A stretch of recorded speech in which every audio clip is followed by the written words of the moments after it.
Terima sukacita surga, itulah kekuatan bagi jiwa. Ku dapat rasakan kasihnya. Di mana?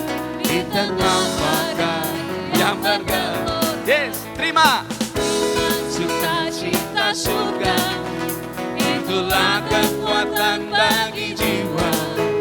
Ku dapat saksikan kuasanya, taklukkan badai yang bergelora. Haleluya, Kau ada dalam hatiku, takkan patah semangatku, takkan hilang kekuatanku. Haleluya,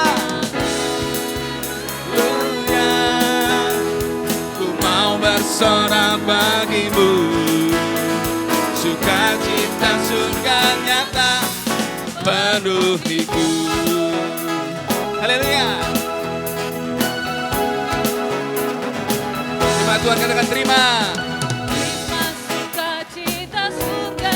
Yes. Itulah kekuatan bagi jiwa. Apa? Ku dapat rasakan kasihnya. Di mana? Di tengah badai Hey. yang bergelora.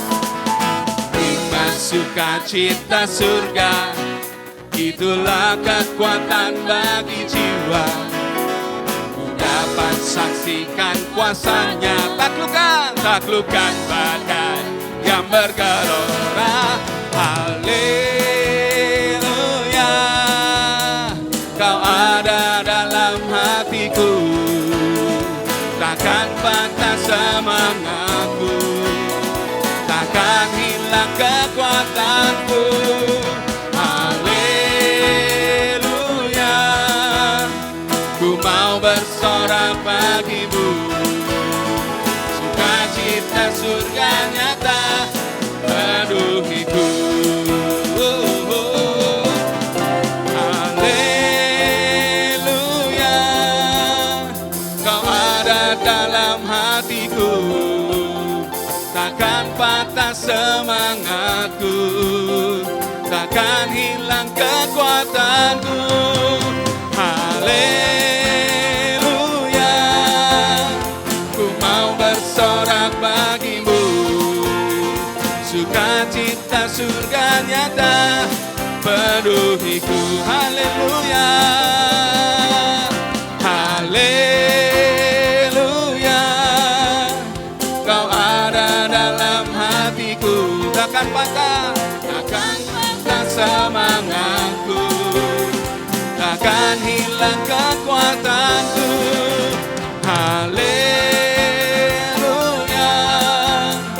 ku mau bersorak bagimu, sukacita surga nyata penuhiku.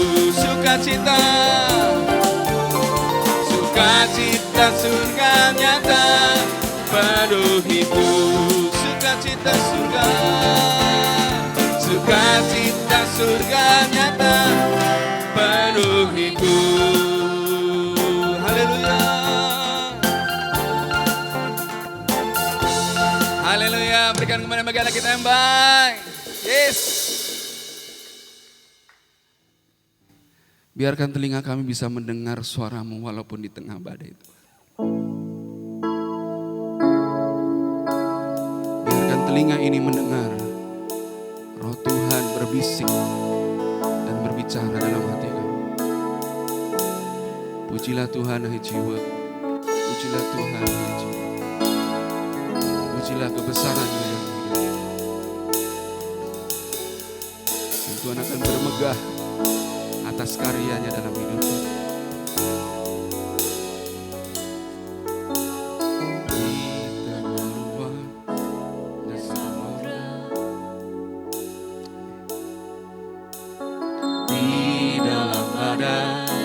bergelora.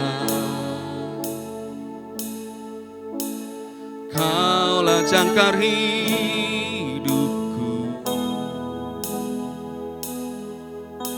tak sekalipun ku goyah. Firman-Mu terangi langkahku, sumber damai dalam hidupku. Ku aman di dalam-Mu, penyertaan-Mu sempurna. Sepasti mentari bersinar, begitu pun janji-Mu.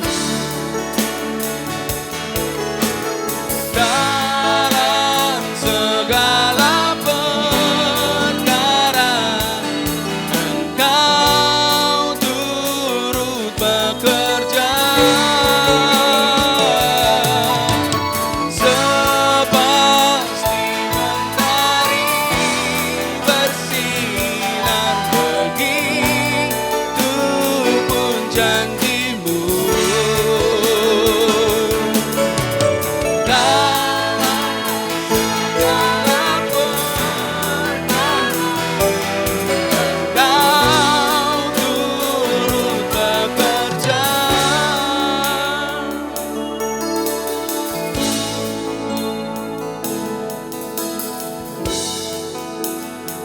Katakan firman-Mu, firman-Mu terangi langkahku, sumber damai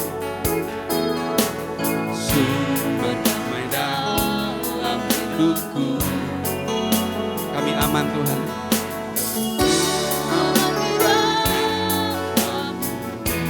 yes. Penyertaan-Mu sempurna. Sepasti mentari bersinar, begitu pun janji-Mu. Terima kasih Tuhan. Dalam segala perkara Engkau turut bekerja. Sepasti mentari bersinar, begitu pun janji-Mu. Dalam segala perkara Engkau turut bekerja.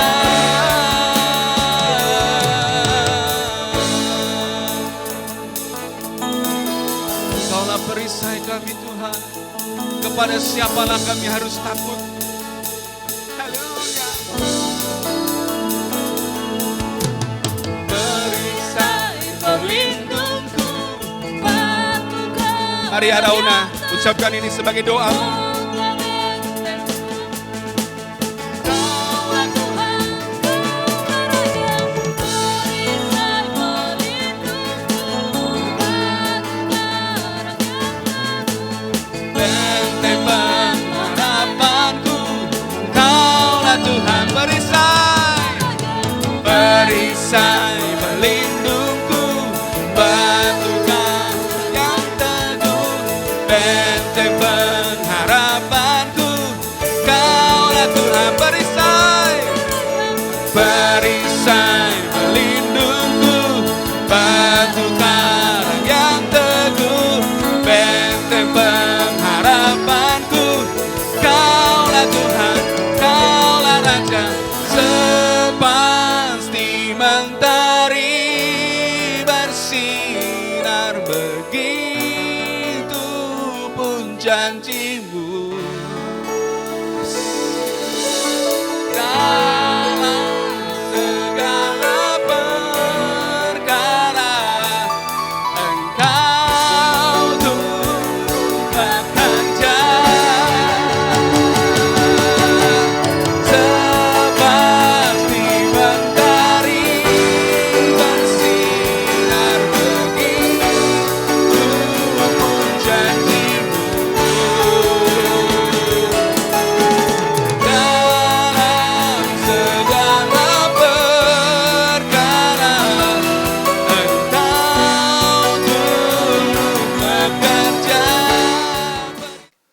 Shalom saudara yang dikasih Tuhan, tidak terasa kita memasuki minggu pertama bulan yang baru ini.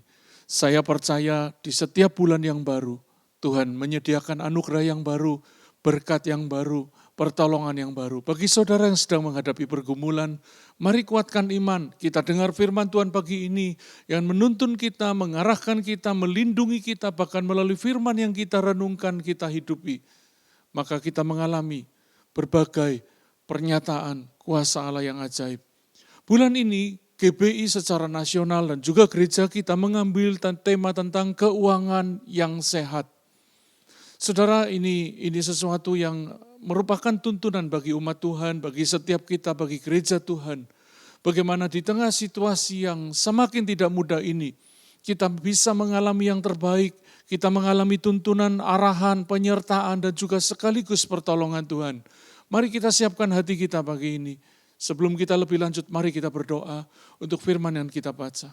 Kami bersyukur pada saat ini Tuhan, kami bisa kembali beribadah, mendengarkan firman Tuhan. Dan saat ini Tuhan tolong kami, untuk kami menjadi tanah yang baik. Hati kami menjadi hati yang lembut, sehingga kita firman-Mu disampaikan. Kami diubahkan, kami diperbaharui, kami dikuatkan. Kami dituntun, bahkan kami siap untuk ditegur, bahkan kami siap untuk dibentuk oleh firman Tuhan. Urapi hamba-Mu, urapi jemaat-Mu yang mendengarkannya. Dalam nama Yesus, amin. Saya memberi topik atau judul khotbah saya, mengelola keuangan, itu sama dengan mengolah batin.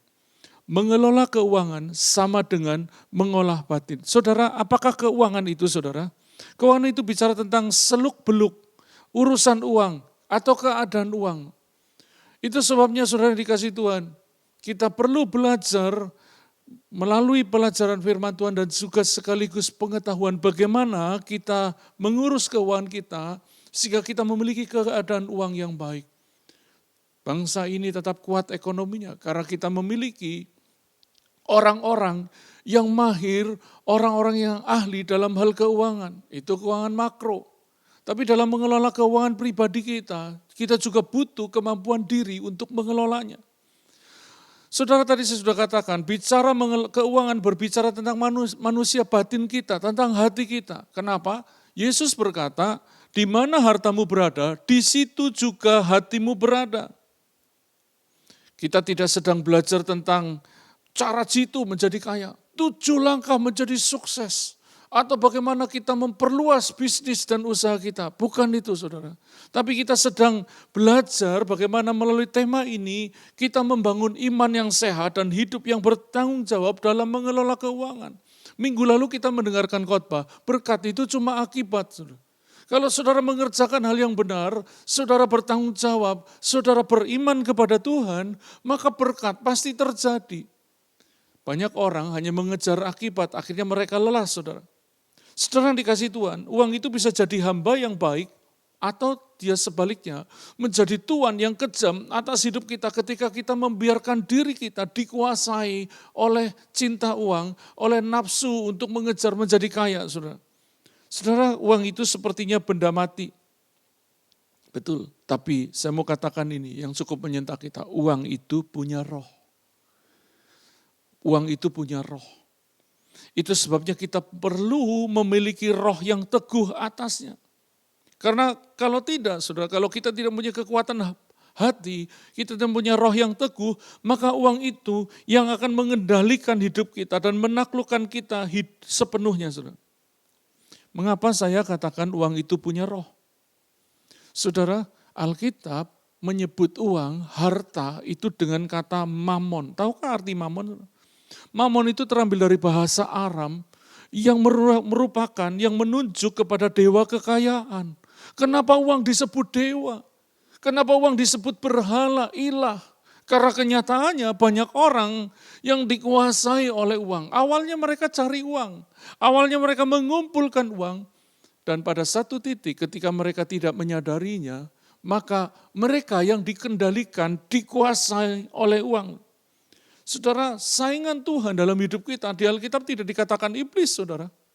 Iblis itu musuh kita, tapi saingan kita adalah uang. Alkitab berkata, Kamu tidak bisa mengabdi kepada Tuhan dan kepada Mamon, bukan kepada iblis. Saudara, kalau kita menyadari bahwa uang itu punya roh, punya sebuah kehidupan yang perlu diwaspadai, maka saudara dan saya perlu membangun batin yang kuat, roh yang teguh. Supaya uang yang tadinya merupakan berkat buat hidup kita, itu tidak jadi jerat. Dalam Ibrani pasal 13 ayat 5 yang merupakan ayat tema GBI secara nasional bulan ini, dan juga ayat tema gereja kita dikatakan, janganlah kamu menjadi hamba uang dan cukupkanlah dirimu dengan apa yang ada padamu.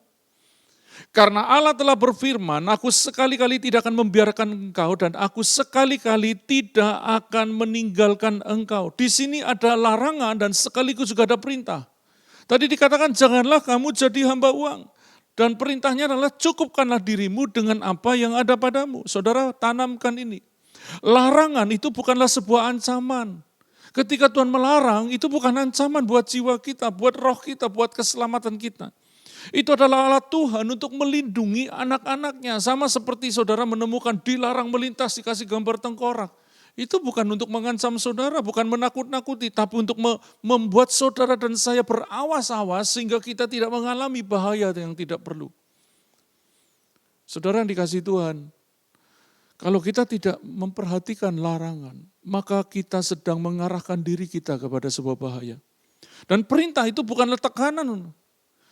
Kenapa saya katakan bukan tekanan? Ketika Tuhan memerintahkan sesuatu, walaupun nampaknya kita berpikir bagaimana mungkin Tuhan, Alkitab berkata bahwa perintah Tuhan itu tidaklah berat. Perintah Tuhan itu ringan. Ketika Tuhan memerintahkan, perintah itu adalah alat Tuhan untuk mengarahkan dan memperkuat kita. Orang-orang yang menghidupi firman Tuhan dengan taat, mereka menjadi orang yang kuat. Tapi orang-orang yang mengabaikan, tidak taat, mereka menjadi orang-orang yang lemah, yang kalah, yang kehilangan banyak hal yang sebenarnya tidak perlu. Tadi ada perintah, janganlah kamu jadi hamba uang. Apa yang dimaksud dengan hamba uang? Dalam bahasa aslinya dipakai kata yang aslinya pecinta uang. Orang yang cinta uang begitu kuat. Kita perlu uang, tapi kalau saudara dan saya cinta uang, hidupmu akan berantakan, hidupmu akan hancur. Karena kita akan berkorban demi apa yang kita cintai. Saudara yang dikasih Tuhan, jangan jadi hamba uang. Ciri-cirinya adalah cinta uang, melebihi semua apapun. Sehingga dia rela melakukan apapun, menghalalkan segala cara dan kemudian demi mendapatkannya, dia mengabaikan kebenaran sekalipun. Itu pecinta uang. Mari kita akan belajar tentang apa itu hamba uang dan bagaimana ciri-cirinya. Mari kita membuka Alkitab dalam Lukas pasal 16 ayat 13 dan ayat yang ke-14. Kita akan di sana akan menemukan apa yang menjadi ciri-ciri seorang pecinta uang atau hamba uang. Dikatakan seorang hamba tidak dapat mengabdi kepada dua tuan. Karena jika demikian ia akan membenci yang seorang dan mengasihi yang lain. Atau ia akan setia kepada yang seorang dan tidak mengindahkan yang lain. Kamu tidak dapat mengabdi kepada Allah dan kepada Mamon. Tadi saya katakan saingan Tuhan, saingan Allah dalam hidup kita itu bukan iblis, tapi itu Mamon atau uang. Semuanya itu didengar oleh orang-orang Farisi, hamba-hamba uang itu, dan mereka mencemoohkan dia. Saudara, dari dua ayat ini, kita akan menemukan ciri orang yang menjadi hamba uang atau pecinta uang. Kalau ada yang terkena, mari saudara, kita tidak marah kepada Alkitab, kita tidak marah kepada Tuhan, kita tidak marah apalagi kepada hamba Tuhan yang hanya sekedar penyampainya. Karena jujur kami sebagai gembala, seringkali tidak tahu apa yang ada di hati jemaat sekalipun, apalagi saudara yang hanya ikut ibadah online. Kalau pesan ini menjadi pesan yang kuat buat hidupmu, artinya Tuhan mengasihi saudara dan saya. Yang pertama, ciri hamba uang adalah mengabdi kepada dua tuan. Tadi ada yang saya garis tebal, saudara bisa perhatikan. Mengabdi kepada dua tuan. Saudara kita berkata setelah kita dimerdekakan dari dosa, kita dilepaskan dari dosa, kita jadi lahir baru, kita jadi Kristen yang sejati, pengikut Kristus, maka kita disebut hamba kebenaran. Dan ketika Tuhan lagi berkata, kamu tidak dapat mengabdi kepada Allah dan kepada Mamon. Kamu artinya saudara dan saya yang adalah orang pengikut Kristus, yang sudah lahir baru, yang Kristen.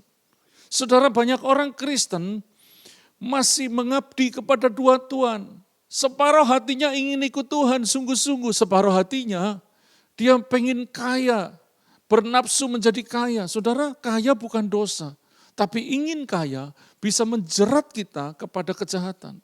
Seberapa banyak orang karena ingin kaya, mereka melanggar kebenaran. Saya percaya kita bukan orang yang seperti itu. Jadi ciri yang pertama, mengabdi kepada dua Tuhan. Tadi saya katakan, kita akan berkorban mengabdi kepada yang kita cintai. Kalau engkau lebih berjerih lelah cari Tuhan, maka engkau hamba Tuhan. Tapi kalau engkau berjerih lelah, mengorbankan segala hal demi dapat harta, dapat uang, engkau hamba uang. Poin yang kedua dari ciri orang yang pecinta uang atau hamba uang adalah membenci yang seorang ya, dan mengasihi yang lain. Saudara, ketika orang mengabdi kepada Tuhan, maka dia akan pilih kasih. Dan biasanya yang kita benci adalah Tuhan, yang kita kasihi adalah Mammon. Uang bukan dosa, kaya bukan dosa. Tapi ketika engkau diperhamba oleh uang, kau mengabdi kepada uang, maka itu akan jadi jerat kehidupan yang menghancurkan dan membinasakan hidup. Saudara, tadi dikatakan mengabdi. Ya, mengabdi itu identik dengan siapa yang paling kita takuti dan kita hormati. Saudara, mengabdi kepada siapa? Kalau kau mengabdi kepada Tuhan, kau akan hidup takut Tuhan, mengasihi Tuhan, hormat kepada Tuhan, taat kepada firman-Nya. Tapi ketika saudara mengabdi kepada yang lain, Alkitab berkata begini, cinta akan uang akar segala kejahatan. Iya, itu jerat buat hidup kita. Takut akan manusia, itu jerat juga buat hidup kita. Tapi kalau engkau takut akan Tuhan, maka engkau akan terbebas dari semua jerat kehidupan yang menghancurkan. Orang yang takut Tuhan, hidupnya akan mulia. Orang yang takut Tuhan, hidupnya akan berintegritas. Tadi dikatakan ciri yang ketiga adalah setia kepada yang seorang dan tidak mengindahkan yang lain.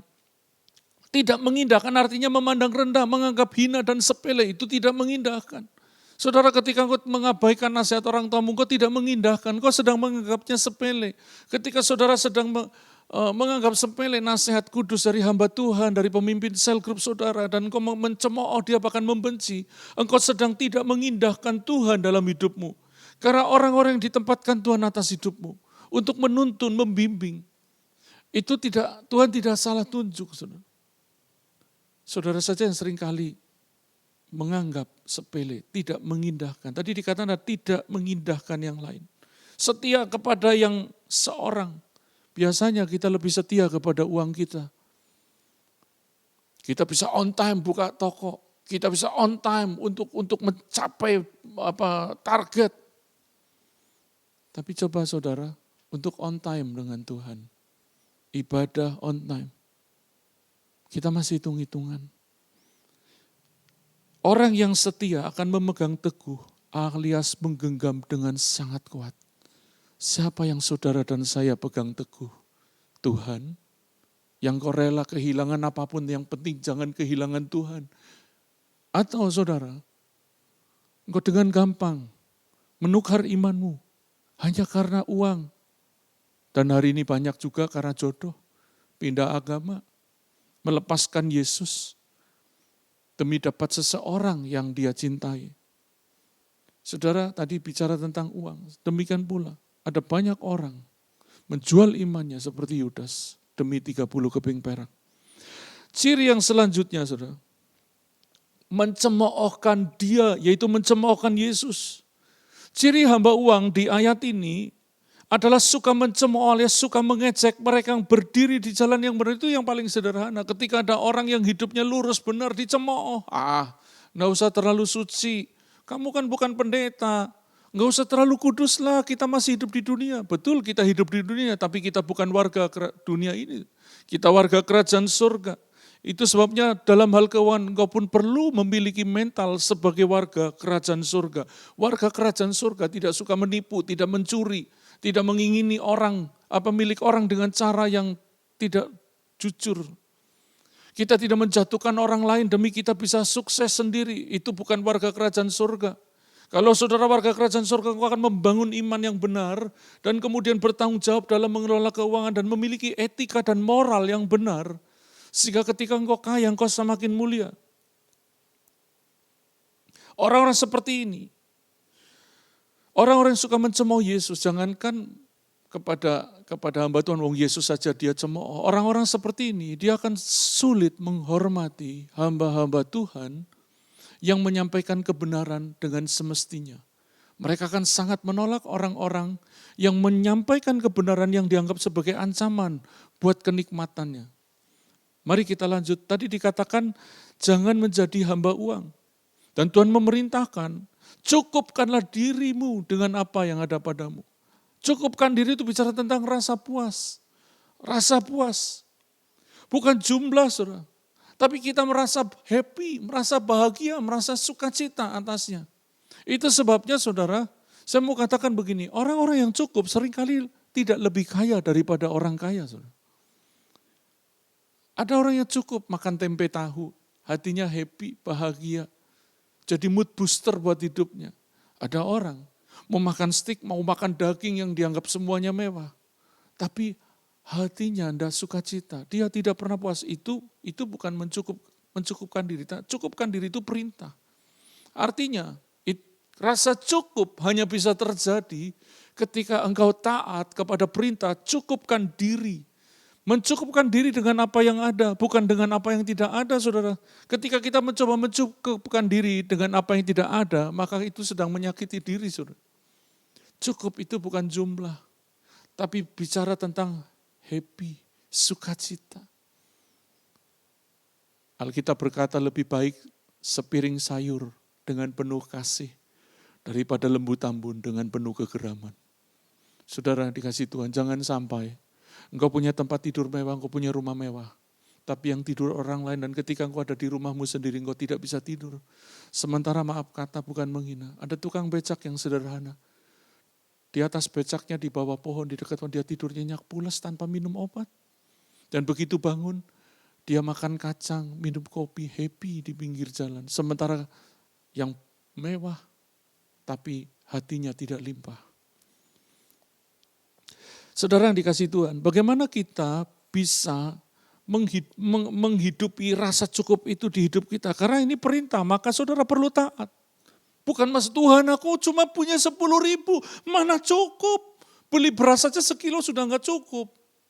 Tapi kalau Tuhan suruh kita cukupkan diri, maka sekecil apapun kita bisa tidak kekurangan. Saudara masih ingat 5 roti 2 ekor ikan? Tentu itu bukan 2 ekor ikan paus atau 5 truk tronton roti, bukan. Karena yang bawa anak kecil. Tapi ketika ada rasa cukup, murid-murid hanya berkata begini, guru cuma ada begini, tapi apa gunanya untuk semua orang ini? Tapi Yesus bersyukur atasnya. Dan dia memecah-mecahkannya, apa yang terjadi? Bukan hanya cukup, sisa 12 bakul. Kalau engkau memiliki hati yang benar, saudara, maka berkat itu juga akan benar atas hidupmu. Kita perlu mensyukuri. Rasa cukup itu bicara tentang rasa syukur. Kita perlu bersyukur. Mensyukuri itu bukan bicara tentang rasa kita, tapi rasa Tuhan. Kita melakukan perintah ini dengan taat, mengucap syukur dalam segala hal. Lakukan saja, sekalipun kenyataannya tidak ada alasan untuk bersyukur. Alasannya satu, aku nyenengin Tuhan.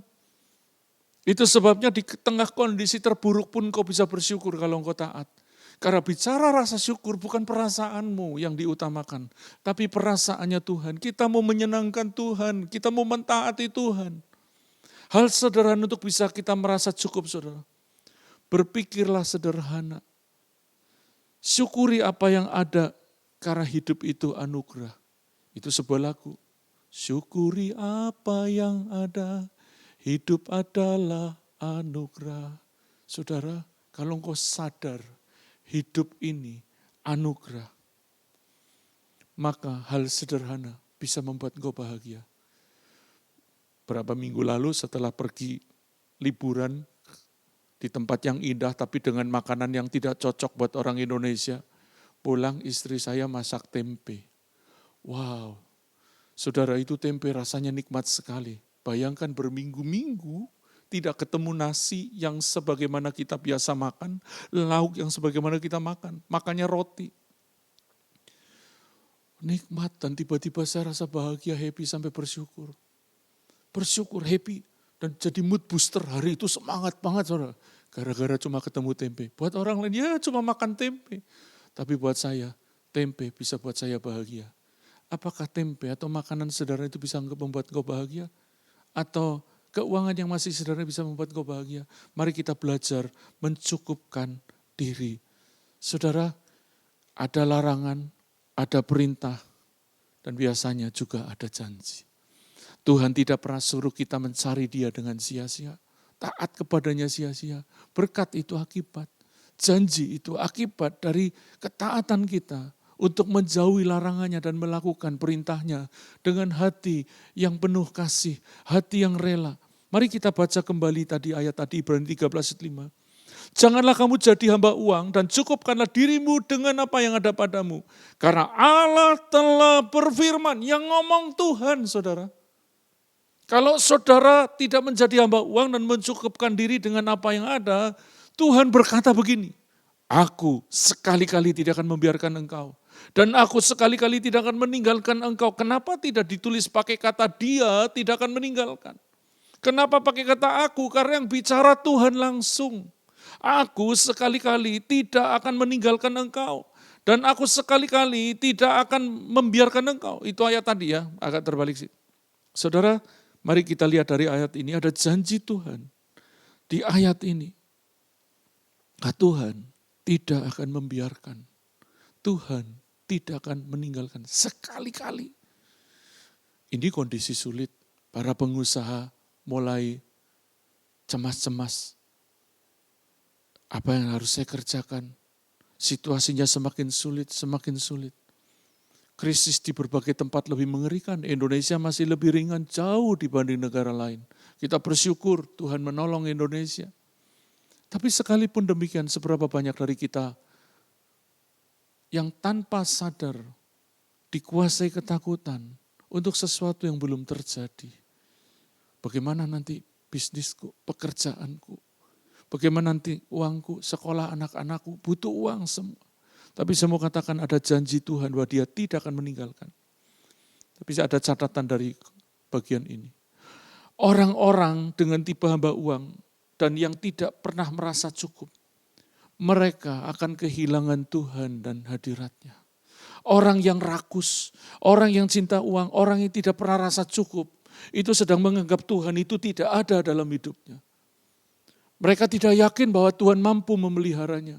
Mereka lebih percaya kepada uang, mereka lebih percaya kepada logikanya sendiri. Dan orang-orang seperti ini akan susah mengalami hadirat Tuhan. Itu sebabnya kenapa ada banyak orang yang kemudian penuh dengan beban berat. Karena mereka tidak fokus kepada Tuhan. Bukan jadi hamba Tuhan, tapi jadi hamba uang. Tidak mudah bersyukur, tapi lebih banyak bersungut. Orang seperti ini bebannya kan berat. Dan jangan sampai pagi ini ketika engkau mendengarkan firman ini, maka saudara dan saya adalah salah satu pelakunya. Orang-orang yang mengalami beban berat, karena hatinya lebih cinta uang dibanding cinta Tuhan.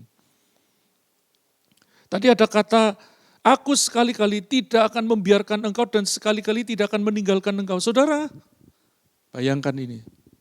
Dibiarkan Tuhan dan ditinggalkan Tuhan itu lebih mengerikan dari semua yang bisa kita terima. Saudara. Seperti anak kecil, saudara bisa bayangkan, saudara kasih mainan terbaik.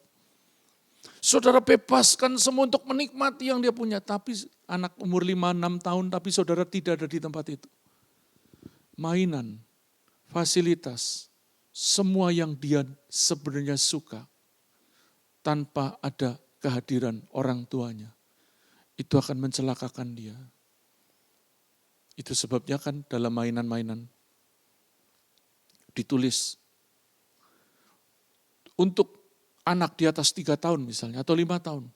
Awas, hati-hati, bisa tersedak. Wow, kenapa? Mainan yang nampaknya indah itu bisa jadi jerat yang membawa musibah buat seorang anak tanpa penyertaan. Saudara, Jangan pandang enteng. Sekarang semua fasilitas terbaik yang bisa kita terima tanpa Tuhan akan menyeret kita kepada kecelakaan, bahaya yang kita tidak sadari. Itu sebabnya mari kita menjadi orang-orang yang lebih cinta Tuhan, jadi hamba Tuhan. Kenapa? Sekalipun situasinya berat dan sulit, kalau Tuhan ada pertolongan, ada penyertaan. Saya tulis di catatan saya, penyertaan Tuhan jauh lebih berharga dibanding semua penyediaannya. Sekali lagi, penyertaan Tuhan jauh lebih berharga dibanding semua penyediaannya. Itu sebabnya satu kali Musa tawar-menawar dengan Tuhan. Ketika Tuhan begitu marah kepada umatnya. Musa, aku tidak lagi akan jalan sama kalian. Aku akan utus malaikatku dan aku akan genapi janjiku. Musa cuma ngomong, Tuhan, jika engkau tidak membimbing kami, jika engkau tidak bersama kami, janganlah suruh kami berangkat dari sini. Musa enggak mau bergerak tanpa penyertaan Tuhan.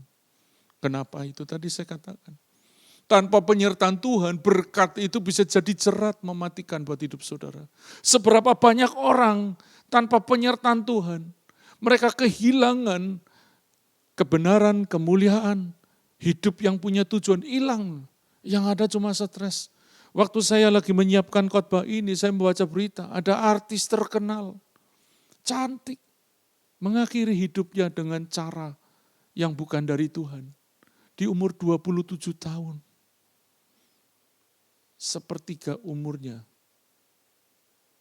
dijalani dengan kesia-siaan yang berakhir kepada kematian yang sia-sia. Kenapa? Tanpa Tuhan. Mari saudara, jangan jadi hamba uang. Jadi hamba Tuhan saja. Di mana engkau cinta Tuhan? Di mana engkau cinta Tuhan? Tadi ada larangan, ada perintah, ada janji. Tuhan berjanji, Dia tidak akan membiarkan kita. Dia tidak akan meninggalkan kita. Engkau yang sedang punya masalah yang besar. Kalau engkau bukan hamba uang, engkau belajar mencukupkan diri dengan apa yang ada. Di detik ini juga, janji Tuhan ini terjadi, Tuhan tidak akan membiarkan engkau. Tuhan tidak akan meninggalkan engkau. Keuangan yang sehat itu dimulai dari hati yang tidak menjadi hamba uang. Dan juga dimulai dari rasa cukup yang terus dikembangkan melalui kebiasaan bersukacita, berbahagia dan bersyukur selalu dengan apa yang ada. Saudara, kalau engkau mensyukuri, engkau akan menikmati berkat-berkat yang ajaib yang tidak terukur dengan materi.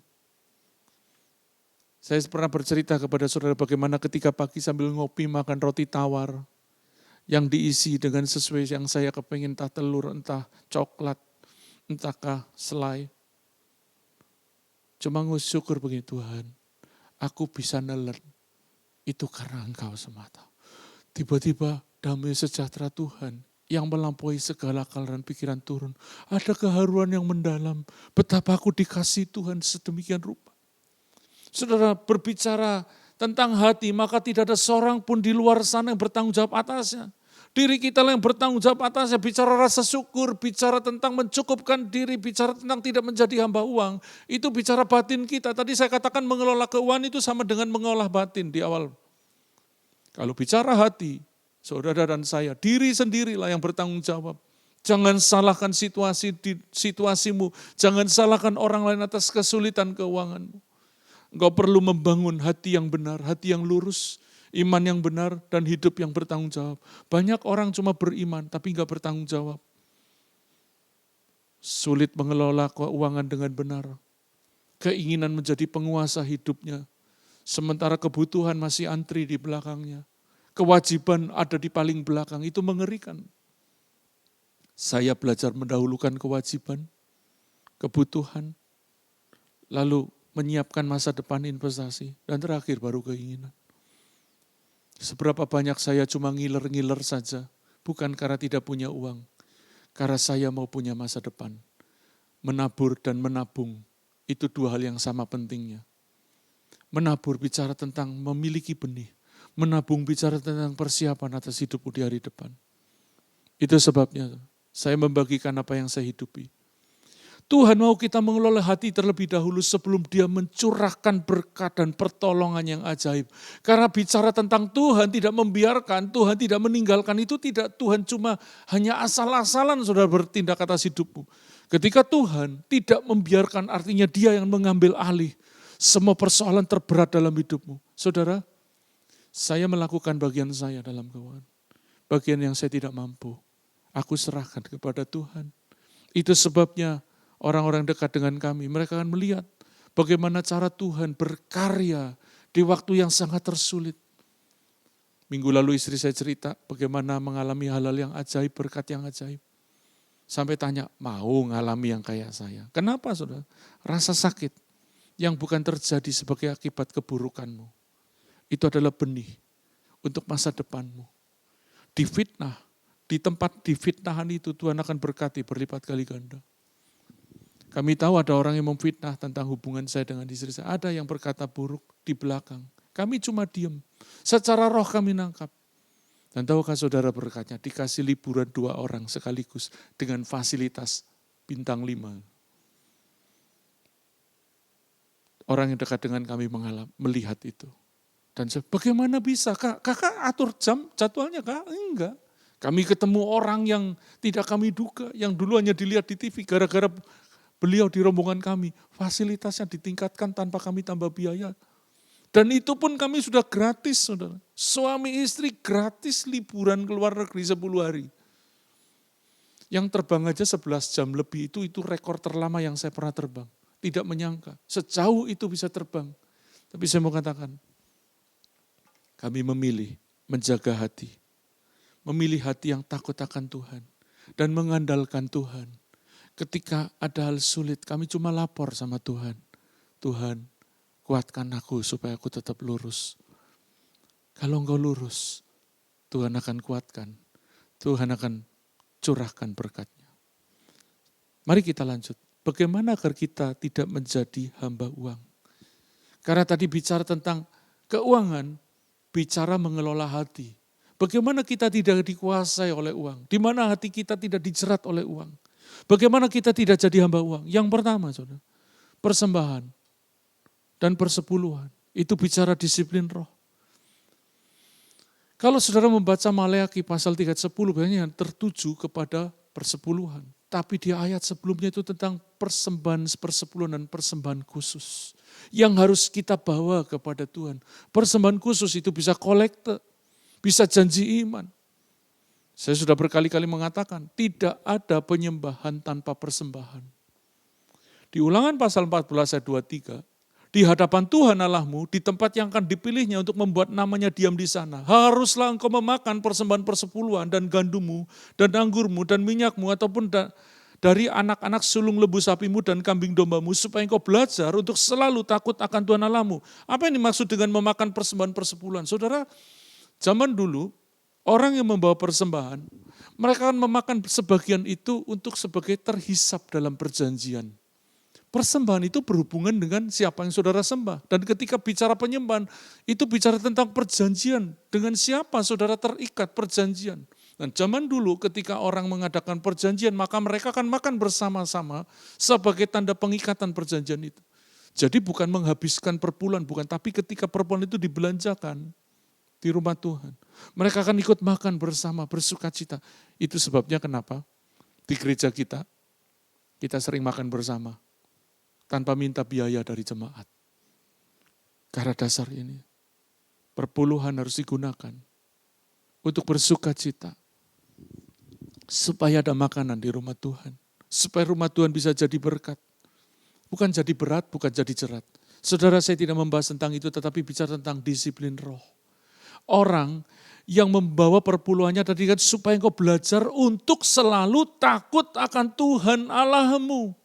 Jadi jangan hitung-hitungan, wah enak bener gereja, enak bener pendeta, enak bener si A, si B, saya kasih persembahan, enak bener itu gereja. Mau gereja kecil, gereja besar, saudara perlu tetap kasih persembahan. Karena di situ dengan supaya engkau belajar untuk selalu takut akan Tuhan Allahmu.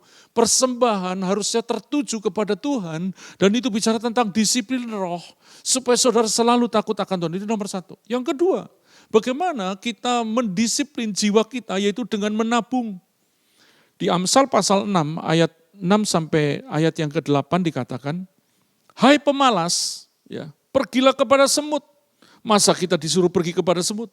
Hai pemalas, pergilah kepada semut. Perhatikanlah lakunya dan jadilah bijak. Biarpun tidak ada pemimpinnya, pengaturnya, atau penguasanya, ia menyediakan rotinya di musim panas dan mengumpulkan makanannya pada waktu panen. Saudara yang dikasih Tuhan, orang yang menabung itu sedang mendisiplin jiwanya. Mengumpulkan makanannya. Kenapa orang menabung itu mendisiplin jiwanya? Dia jadi tidak boros. Jangan menabung di akhir bulan, saudara sudah kehabisan semuanya. Menabung dari pertama ketika engkau terima berkat. Sisihkan untuk ditabung. Keinginan itu selanjutnya. Karena ketika engkau sedang menabung, engkau sedang mendisiplin jiwamu untuk benar. Tidak dikuasai oleh keinginan yang tidak perlu. Tidak ada masalah dengan saudara ingin menyalurkan hobi. No, tidak ada masalah karena hobi itu pabrik kesenangan. Tuhan juga suka. Tapi kalau saudara belum mampu, kebutuhan belum terpenuhi, kewajiban belum dibayar, saudara tidak kemudian menyisihkan hal-hal untuk kewajiban dan kebutuhan, lalu engkau menggunakan hanya untuk keinginan, maka sangat bahaya. Nah, menabung adalah disiplin untuk jiwa saudara. Supaya kita bisa mengatur keuangan itu dengan benar. Kan tidak ada orang yang nabung sebelum kewajiban dan kebutuhannya terpenuhi. Orang menabung itu biasanya sudah menyelesaikan kewajiban dulu. Menabung itu biasanya sudah mendahulukan kebutuhan.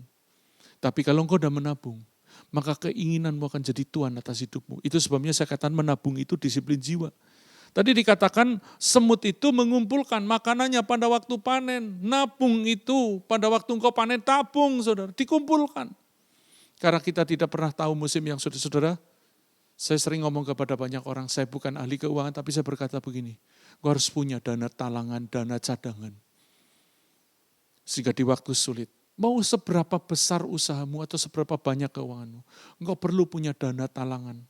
Kumpulkan di waktu ada kelimpahan, sehingga pada waktu kesulitan, engkau punya cadangan untuk kau bisa hidup, untuk usahamu bisa jalan.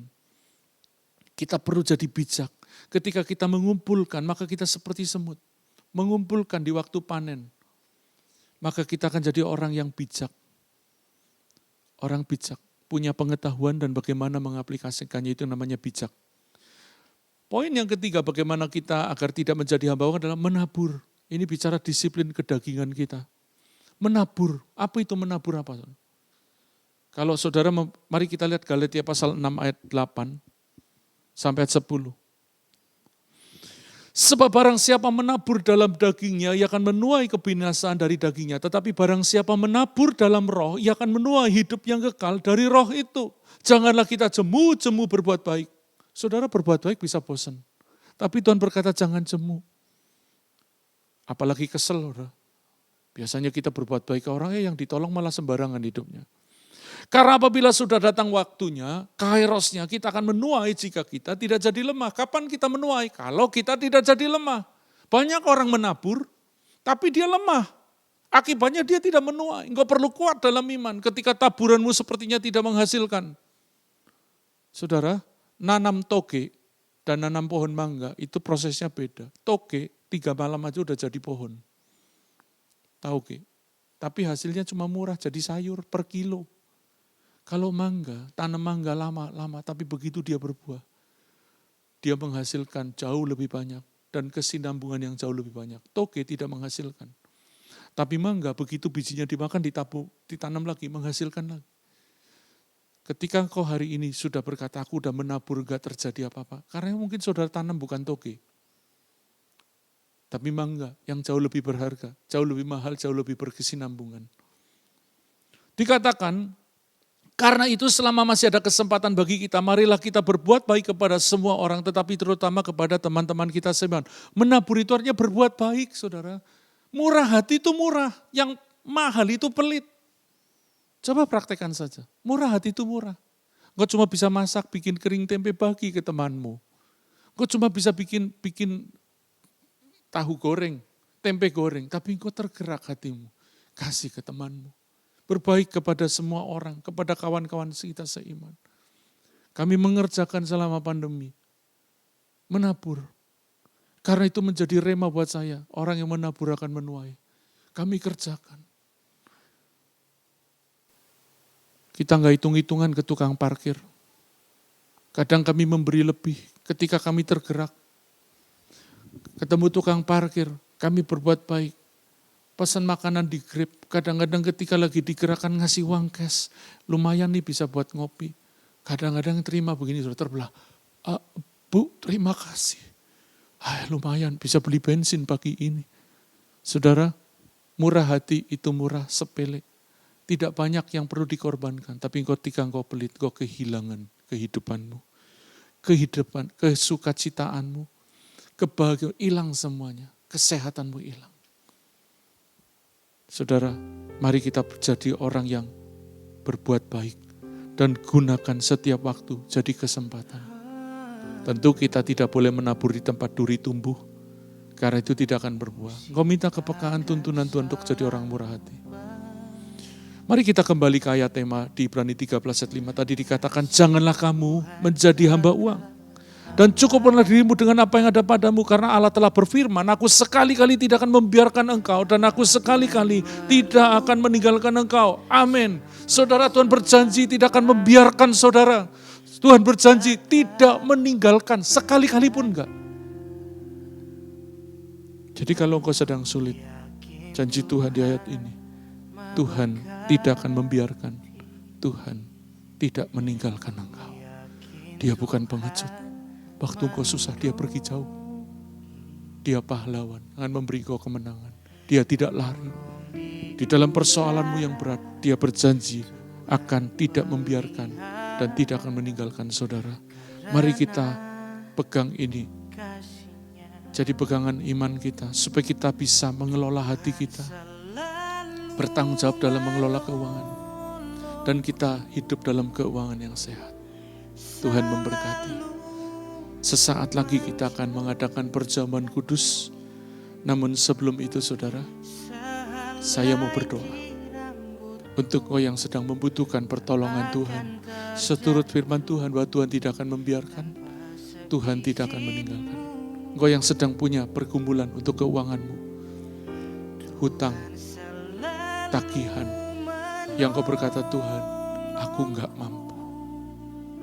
Serahkan sama Tuhan. Kami datang kepada Tuhan. Hari ini kami belajar bagaimana tentang keuangan yang sehat. Bahwa mengelola keuangan itu identik dengan mengelola batin kami. Kalau ada hal yang salah yang membuat kami susah, kami minta ampun Tuhan. Seringkali kami dikuasai oleh keinginan. Kami tidak berjalan di dalam kehendak-Mu, di dalam rencana-Mu, bahwa Tuhan menyediakan hari depan yang penuh harapan. Seringkali kami keluar memilih jalan sendiri, kami tidak beriman, kami tidak taat. Kalau hari ini Kau memberi perintah untuk kami tidak menjadi hamba uang, kami tidak jadi pecinta uang. Kalau Engkau hari ini memerintahkan kami untuk belajar mencukupkan diri, ampuni kami kalau selama ini kami kurang bersyukur. Kami kurang bersukacita untuk apa yang Tuhan beri. Dan kami merasa sakit untuk apa yang kami belum punya. Kami tidak mensyukuri apa yang ada. Tapi kami meratapi, mengeluhkan apa yang ada. Padahal itu adalah berkat yang sedang Tuhan beri buat hidup kami. Kami minta ampun Tuhan. Sucikan kami. Tolong kami yang lemah ini. Kami juga berdoa untuk jemaat umat-Mu yang ikut ibadah saat ini. Dan sedang membutuhkan bantuan Tuhan. Mereka sedang buntu dalam keuangan mereka. Kami minta tolong, kami minta Tuhan campur tangan. Kami minta Tuhan menyertai. Berikan hikmat kepada umat-Mu untuk kami menjadi orang-orang yang bertanggung jawab. Ajar kami untuk kami tidak menjadi hamba uang dengan mendisiplin roh, jiwa, dan kedagingan kami. Dan itu kami kerjakan bukan supaya kami kaya, tapi karena kami mengasihi Tuhan, kami mau hidup di dalam rencana Tuhan. Mereka sedang menghadapi tagihan yang berat sementara belum punya penyediaan. Tuhan, Kau berfirman-Mu berkata, Allahku akan memenuhi segala keperluanmu menurut kekayaan dan kemuliaan. Cukupkan kebutuhan umat. Mereka yang sedang punya pergumulan, mereka tidak kekurangan Tuhan. Tapi seringkali mereka harus berkorban untuk orang lain. Sehingga mereka tidak bisa menikmati liburan. Tidak bisa menikmati yang mereka inginkan. Tuhan, kami berdoa, berkati Tuhan, berkati. Sehingga apa yang mereka inginkan pun mereka bisa nikmati. Untuk menguatkan iman mereka, untuk membuat mereka tahu bahwa Tuhan tidak pernah tinggal diam. Terima kasih Tuhan, berkati. Kalau ada yang sakit, kami tetap percaya mujizat pasti ada. Dalam nama Yesus, semua sakit penyakit yang berat, yang tidak bisa ditangani medis, yang sulit ditangani medis, aku perkatakan kesembuhan ilahi saat ini di dalam nama Yesus. Sesaat ini kami juga akan bersekutu dengan tubuh dan darah-Mu. Tuhan, memang roti yang kami makan, anggur yang kami minum, tapi melaluinya kami mengakui tubuh dan darah Tuhan, bahwa tubuh-Mu telah diserahkan, darah-Mu telah dicurahkan bagi kami. Dan kami mengakui karya salib-Mu, kami mengingatnya dan kami mensyukurnya. Terima kasih Tuhan, terima kasih. Terima kasih Tuhan. Mari silakan saudara siapkan roti dan anggur di tangan kanan. Dan dengar firman Tuhan. Sebab apa yang telah kuteruskan kepadamu, telah aku terima dari Tuhan. Yaitu bahwa pada malam waktu Yesus diserahkan, Dia mengambil roti dan memecah-mecahkannya. Dan berkata, inilah tubuhku yang diserahkan bagi kamu. Perbuatlah ini menjadi peringatan akan aku. Percayakah saudara bahwa tubuh Yesus telah diserahkan buat hidupmu. Dan hari ini kini kembali diingatkan melalui perjamuan kudus ini, bahwa Tuhan Yesus telah mengerjakannya di kayu salib. Kalau engkau percaya, katakan amin. Amin Tuhan. Dalam nama Yesus, mari kita makan dengan iman.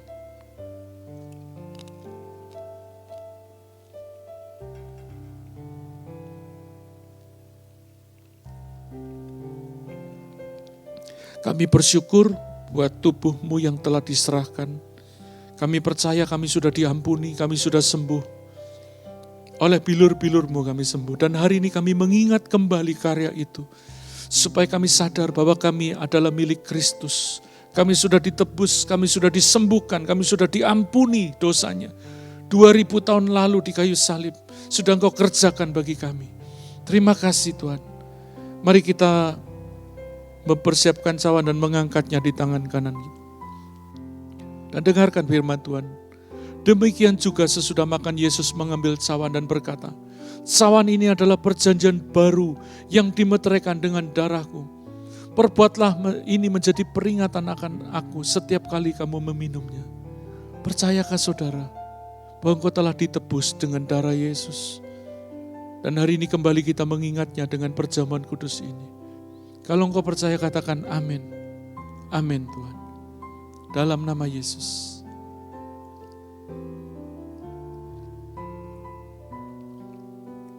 Terima kasih Tuhan, kami ditebus, kami dibeli dengan darah-Mu, kami milik Kristus. Terima kasih Tuhan, kami sudah mengerjakan perjamuan kudus, karena kami taat dan kami percaya kepada perintah-Mu dan karya salib-Mu. Terima kasih Tuhan, kami terima hidup yang kekal, kami terima kesembuhan, kami terima mujizat, kami terima semua penyediaan-Mu dengan iman. Terima kasih kami mau mengakhiri pada pagi ini. Tuhan berkati umat-Mu. Karena itu yang membedakan kami dengan semua bangsa. Di mana Allah yang kami sembah, Allah yang menyertai, Allah yang melindungi, Allah yang memberkati, Allah yang memberikan damai-Nya. Mari arahkan hati saudara dan terima berkat Tuhan. Tuhan memberkati engkau dan melindungi engkau. Tuhan menyinari engkau dengan wajah-Nya dan memberi engkau kasih karunia. Tuhan menghadapkan wajah-Nya kepadamu dan memberi engkau damai sejahtera. Diberkati setiap saudara. Dalam nama Tuhan Yesus, yang percaya katakan amin. Tuhan memberkati.